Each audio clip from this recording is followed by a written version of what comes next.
शहर में कैलाश का एक बहुत बड़ा कपड़े का कारोबार था। उसके खानदान में उसकी बीवी शालिनी, 2 भाई राहुल और रंजन और एक छोटी बहन तान्या थी। मगर कैलाश सबसे ज्यादा मोहब्बत अपने नौकर कृष्णा से करते थे। कृष्णा उनका वफादार नौकर था। वो कृष्णा को अपना छोटा भाई मानते थे। कृष्णा अपने मालिक कैलाश के हर काम में हाथ बटाता था, मगर कैलाश के 2 छोटे भाई कोई काम धंधा नहीं करते थे। वो दिन भर कैलाश के रुपयों को दोनों हाथों से लुटाते रहते थे। एक दिन कृष्णा कैलाश से बोला, छोटे मालिक, राहुल बाबू को और रंजन बाबू को समझाते क्यों नहीं? आप दिन भर मेहनत से काम करते हैं और वो आपके मेहनत के कमाई को ऐसे ही लुटाते रहते हैं। हे कृष्णा, अब मैं तुझे कैसे समझाऊं रे? मेरे माँ ने मरते वक्त मुझसे एक वादा लिया था कि इन्हें किसी भी तरह की कोई तकलीफ ना हो, इसीलिए मैं इनसे कुछ नहीं कह पाता। लेकिन मालिक, ऐसे तो ये आपको बर्बाद कर देंगे। अरे नहीं रे, तू बहुत भोला है रे कृष्णा। धीरे धीरे दोनों काम धंधा करने लगेंगे, तू फिक्र मत कर। अच्छा, मेरी बात ध्यान से सुन। मैं आज रात घर में देर से आऊँगा। आज सारे कारोबारियों की मीटिंग है और मुझे उसमें बुलाया गया है। ठीक है छोटे मालिक, आप कितने भी रात में आएंगे मैं आपको जागता हुआ ही मिलूंगा। लेकिन क्यों? मालिक, आपको खाना गरम करके भी तो देना है। कृष्णा की बात सुनकर कैलाश मुस्कुराते हुए अपनी गाड़ी से ऑफिस चले गए। मीटिंग में शहर का एक और बड़ा कारोबारी राजन कसाना भी बैठा हुआ था। सारे कारोबारियों ने उसके ऊपर चोरी का इल्जाम लगाया हुआ था। मीटिंग में कैलाश अपने सारे कारोबारी भाइयों से बोले, तुम सब फिक्र मत करो, इस बात का फैसला मैं 1 हफ्ते बाद करूंगा। अब तुम सब अपने अपने काम पर जा सकते हो। मीटिंग खत्म होने के बाद राजन कसाना मुस्कुराता हुआ कैलाश के पास आकर बोला, आपको क्या लगता है कैलाश जी कि इन कारोबारियों ने मेरे ऊपर जो इल्जाम लगाए हैं वो सही है या गलत? सीधी सी बात है राजन, कारोबारियों का सारा पैसा आपके सीक्रेट बैंक में रखा जाता है। अगर अकाउंट में से रुपया कम हुआ है तो आपके ऊपर ही इल्जाम लगेंगे ना। मैंने बैंक मैनेजर से बात कर ली है, 1 हफ्ते के अंदर ये पता लग जाएगा कि आपके ऊपर लगे हुए इल्जाम सही है या गलत।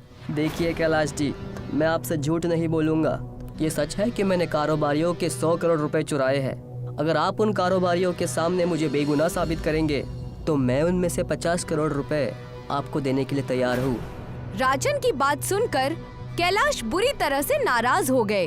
उन्होंने एक जोरदार थप्पड़ राजन के गाल पर जड़ दिया।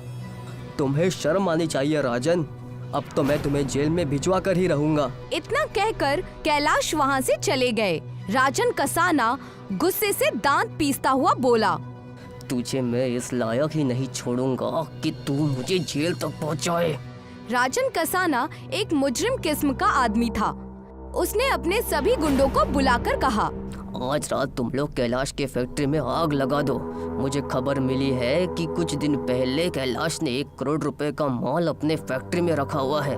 उसने अभी तक उस माल का इंश्योरेंस भी नहीं किया हुआ है। फैक्ट्री जलने के बाद कैलाश सड़क पर आ जाएगा। राजन कसाना के गुंडों ने उसी रात कैलाश की फैक्ट्री में आग लगा दी। कैलाश की फैक्ट्री जलकर राख हो गई और साथ ही साथ उसके अंदर रखा हुआ करोड़ों रुपए का माल भी। कैलाश सड़क पर आ गया। इतने बड़े नुकसान का कैलाश पर बहुत बड़ा सदमा लगा और एक रात कैलाश की अचानक तबीयत बिगड़ गई। कैलाश की बहन तान्या अपने छोटे भाइयों के नंबर पर कॉल मिला कर थक गई, मगर किसी भी भाई ने उसका फोन नहीं उठाया और कैलाश के पास इतने भी पैसे नहीं बचे थे कि वो अपना इलाज कर सके। कुछ ही वक्त में कृष्णा कुछ पैसे ले आया। डॉक्टर को दिखाने के बाद कैलाश ने अपने नौकर कृष्णा से कहा, कृष्णा, तेरे पास ये पैसे कहाँ से आए? मेरे पास तो फूटी कौड़ी भी नहीं है। क्या तू किसी से उधार मांग कर लाया है? नहीं मालिक, जब आपकी तबीयत ज्यादा नासाज हो गई तो मैंने रंजन बाबू के जेब से कुछ पैसे निकाल लिए थे। मैंने उन्हें कुछ पैसे अपने जेब में रखते हुए देखा था। कृष्णा ने ये बात बोली ही थी कि तभी कैलाश के दोनों भाई गुस्से से आकर बोले, इसने चोरी की है भैया। तेरी हिम्मत कैसे हुई मेरे जेब से पैसे निकालने की? बड़े मालिक की अचानक तबीयत नासाज हो गई थी, मैंने इसी वजह से आपके जेब से पैसे निकाल लिए। मेरे पास इतने फालतू पैसे नहीं है कि मैं इनके इलाज में पैसे खर्च करूं। आइंदा मेरे जेब में हाथ मत डालना। ये कैसी बातें कर रहे हैं आप रंजन बाबू? जब बड़े मालिक का वक्त अच्छा था तो आपने उनकी दौलत दोनों हाथों से लुटाई, और आज जब उनका बुरा वक्त आया तो आप उनके इलाज के लिए थोड़े से पैसे भी खर्च नहीं करना चाहते। मैंने अपने आंखों से कई बार आपको बड़े मालिक की जेब से पैसे निकालते हुए देखा है, और जब भी मैंने बड़े मालिक से इस बात की शिकायत की तो उन्होंने हमेशा मुस्कुराकर टाल दिया। मुझसे जुबान लड़ाता है बदतमीज नौकर। रंजन ने कृष्णा को बुरी तरह से पीट दिया।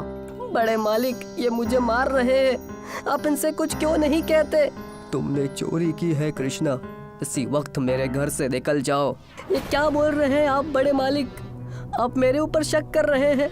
अरे मैंने सिर्फ आपके इलाज के लिए रंजन बाबू के जेब से पैसे निकाले थे।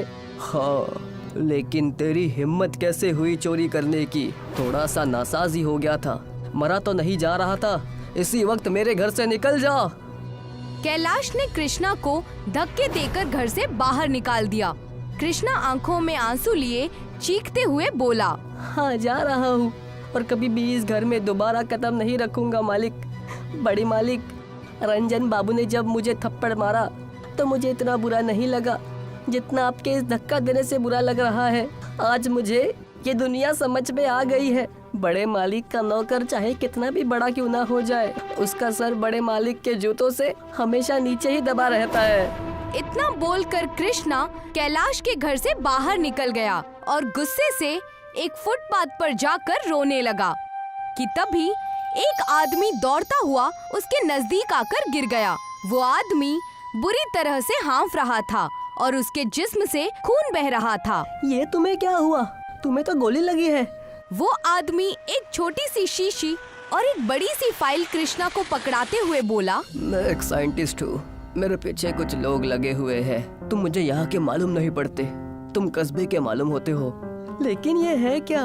इस शीशी में तैयार किया हुआ एक ऐसा फॉर्मूला है कि जिससे तुम हीरे का एक महल बना सकते हो, और इस फाइल में उसका फॉर्मूला भी बना हुआ है।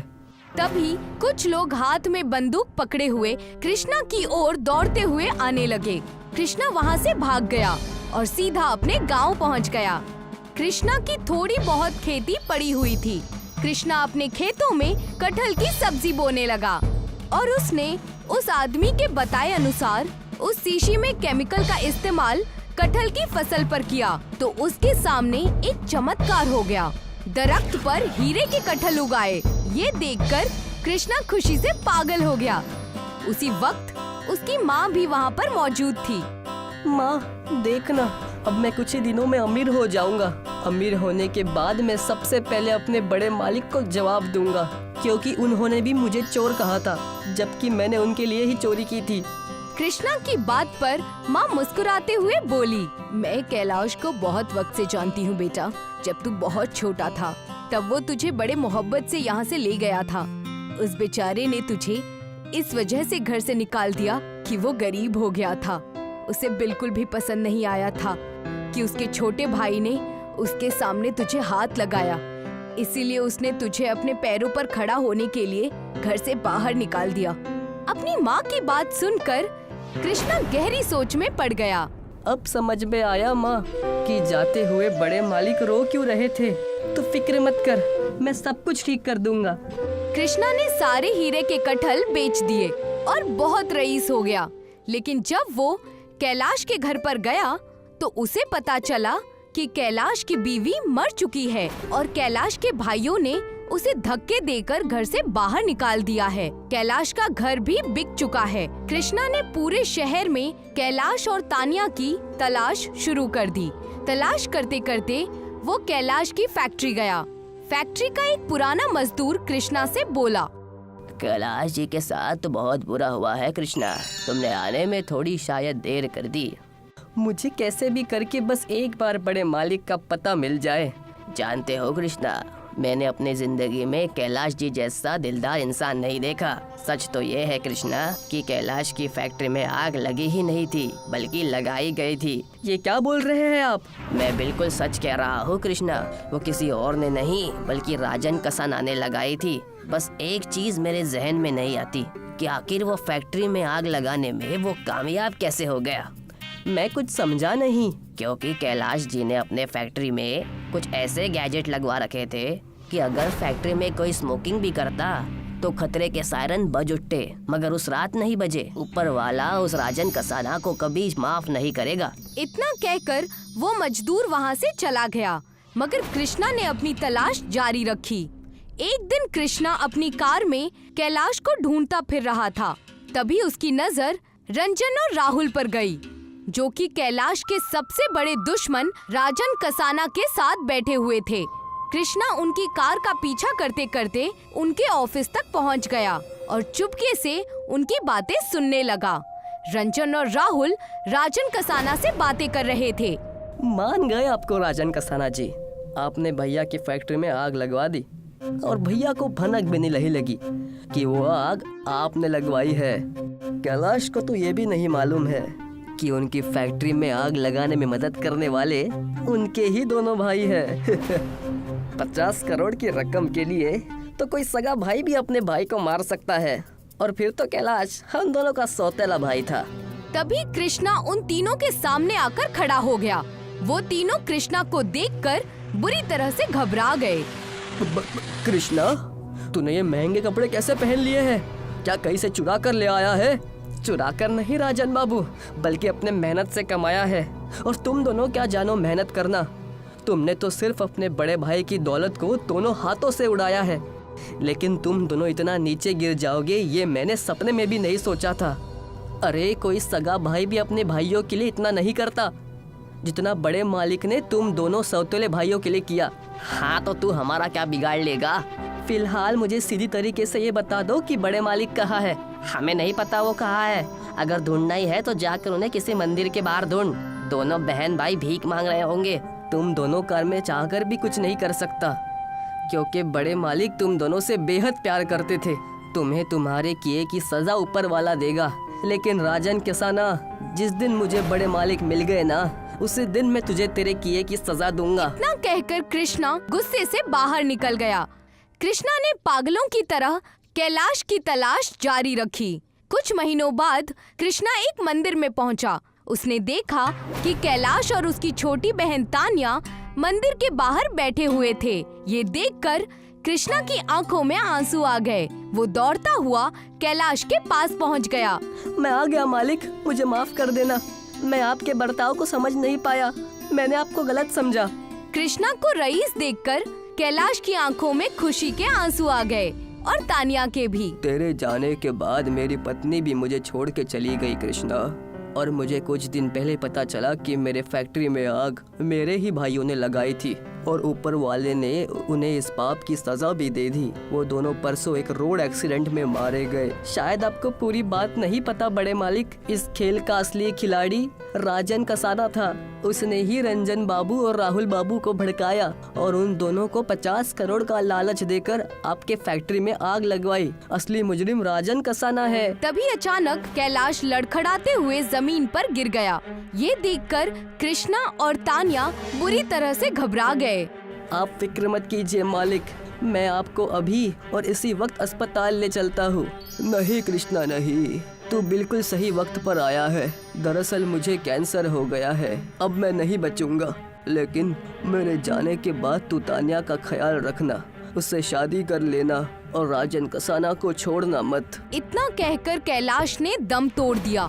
कृष्णा ने कैलाश का अंतिम संस्कार कर दिया और उसी दिन तान्या से शादी भी कर ली। कृष्णा अब बहुत रईस आदमी बन चुका था। कृष्णा ने ठीक राजन कसाना की तरह उसकी ही फैक्ट्री में आग लगवा दी। राजन कसाना भी सड़क पर आ गया, मगर वो इस सदमे को बर्दाश्त न कर सका और पागल हो गया। कुछ दिनों बाद कृष्णा अपनी बीवी तान्या को लेकर अपने गांव चला गया और वहाँ एक कोठी बनवाकर रहने लगा। कृष्णा आज भी हीरे के कटहल उगाता है। जग्गू एक मेहनतकश और ईमानदार लकड़हारा था, लेकिन वो बहुत गुर्बत ज़दा था। वो एक संची में अपनी बीवी के साथ हमवार था। घर में रिज़्क खत्म हो गया है, कल खाना कैसे बनाऊंगी? उनके लालची पड़ोसन अक्सर उनके गुर्बत का मजाक उड़ाती थी।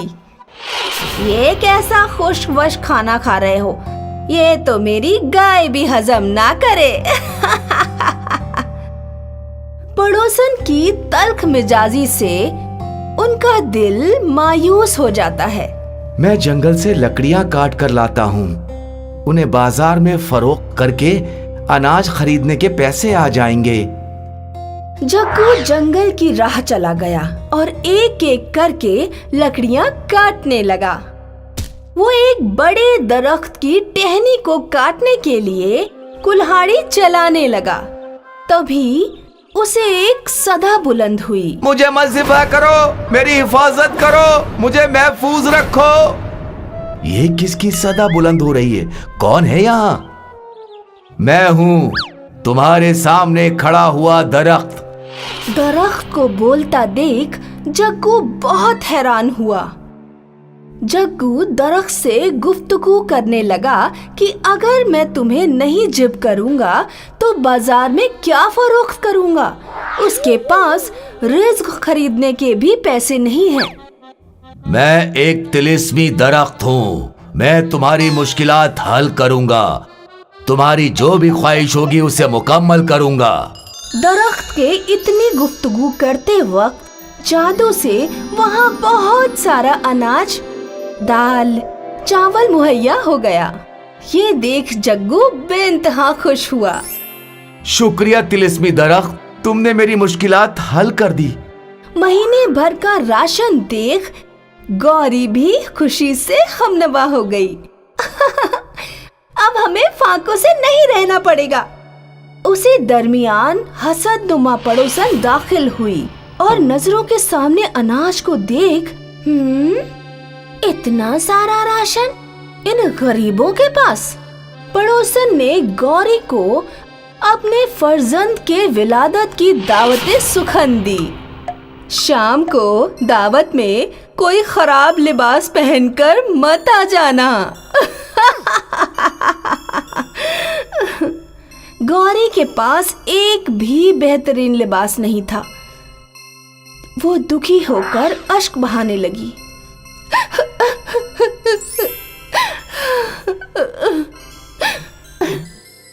मत रो मेरी हमसफर। सोच में शराबोर जग्गू नई साड़ी का इंतजाम कहाँ से हो, इस ख्याल में जंगल पहुंच गया। जादुई दरख्त ने उससे पूछा कि वो उदास क्यों है। मैं अपनी हमसफर का नया लिबास का इंतजाम कहाँ से करूं? मैं उसे साड़ी कहाँ से ला के दूं?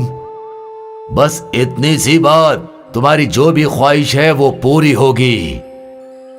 तिलिस्मी दरख्त के गुफ्तगू करते ही वहाँ एक खूबसूरत लिबास आ गया। जग्गू लिबास देखकर खुशगवार हो गया। उसने दरख्त का शुक्रिया अदा किया और हसीन लिबास लेकर घर चला गया।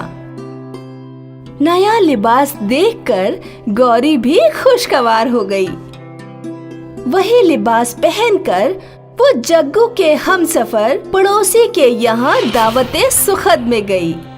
गौरी को बेइंतहा खूबसूरत लिबास में देख दावत में मौजूद सभी मेहमानों ने गौरी की बेइंतहा तारीफ की। इस लिबास में तुम गजब ढा रही हो। गौरी की तारीफ सुनकर पड़ोसन को हसद होने लगी। मैंने तो सोचा था कि सबके सामने इसके मुफलसी का मजाक उड़ाऊंगी, लेकिन ये सब तो उसके हुस्न की तारीफें कर रहे हैं। असद की वजह से पड़ोसन ने अपने सोने के जेवर छुपा दिए और गौरी पर जेवर चुराने का इल्जाम लगा दिया और सबके सामने उसे शर्मसार करने लगी। देखो देखो, इसने मेरे जेवरात चुरा लिए।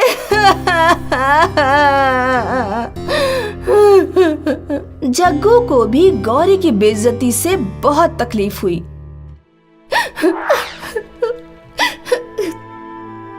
इतने कीमती जेवर हम कैसे वापस करेंगे? मायूस जग्गू जंगल जाकर उस तिलिस्मी दरख्त को सारा वाकया बयान करता है और अश्कबार करने लगता है। अब मैं ये कीमती जेवर कहाँ से लाऊं? तिलिस्मी दरख्त के चेहरे पर मुस्कुराहट आती है। बस इतनी सी बात, तुम्हारी जो भी ख्वाहिश है वो पूरी की जाएगी। और वहाँ खूबसूरत सोने के कंगन आ जाते हैं, जिसे देख जग्गू खुशी से झूम उठा। एक बार फिर जग्गू ने तिलिस्मी दरख्त का मदद के लिए शुक्रिया अदा किया और जेवर लेकर चला गया। जग्गू और गौरी ने वो जेवर पड़ोसन को लौटा दिए। हम माजरत चाहते हैं, ये लो तुम्हारे कंगन। कंगन देखकर पड़ोसन को बेइंतहा हैरानी हुई। मैंने तो अपने कंगन छुपा दिए थे, फिर इन मुफलिसों के पास ये कंगन कहाँ से आए? कुछ तो राज है, मैं इसका पर्दाफाश करूंगी। गौरी ने जग्गू से पूछा कि इतनी कीमती जेवर वो कहाँ से लेकर आया। जंगल में एक तिलिस्मी दरख्त है, उसी ने मुझे ये जेवर अता किए। वो खूबसूरत लिबास और खुराक उसी दरख्त ने अदा किए। जग्गू की बात सुनकर पड़ोसन दंग रह गई। अच्छा, तो ये राज है। फिर तो मैं उस तिलिस्मी दरख्त से सोने, चांदी, हीरे, जवाहरात मांगकर बहुत बहुत दौलतमंद बन जाऊंगी। अगले रोज पड़ोसन जग्गू का पीछा करते करते उस तिलिस्मी दरख्त तक पहुंच गई। वहां सच में उसने जग्गू को उस पेड़ से गुफ्तगू करते देखा और जग्गू के जाते ही वो दरख्त के पास गई। तिलिस्मी दरख्त, चल जल्दी से मुझे एक 9 लखा हार दे दे। पड़ोसन के मांगते ही वहाँ एक हसीन सा 9 लखा हार आ गया। पड़ोसन खुशी के मारे पागल हो गई और जैसे ही वो हार उसने गले में पहना, वो हार एक सांप बन गया। पड़ोसन घबराहट में चीखने लगी। उसने सांप उठाकर फेंक दिया और तिलिस्मी दरख्त से पूछा कि उसे सांप क्यों अता हुआ, जबकि जग्गू को उसके दिल के मुताबिक शय मिली। तिलिस्मी दरख्त ने कहा कि जग्गू ने उससे मजबूरी की वजह से वो चीजें मांगी जिसकी उसे जरूरत थी, लेकिन पड़ोसन ने लालच में आकर हार मांगा। उसे उसके लालच के फल में सांप मिला। ये सुनकर पड़ोसन बहुत नागवार हुई। मैं तुझे जलाकर खाक कर दूंगी। पड़ोसन ने जलती हुई मशाल लेकर तिलिस्मी दरख्त को जलाने की कोशिश की। दरख्त तो नहीं जला, पर पड़ोसन के दामन में ही आग लग गई और खुद को बचाने के लिए वो इधर उधर भागने लगी। इस अफसाने से हमें ये दर्स हासिल हुआ कि मेहनत और ईमानदारी से काम करने वाले को अपनी जरूरत की हर शय मिल जाती है, लेकिन लालच करने वाले खैर नजर होते हैं, क्योंकि लालच की कोई इंतहा नहीं होती और ज्यादा लालच करने से बशर अपना नुकसान कर लेता है, जैसे पड़ोसन ने कर लिया।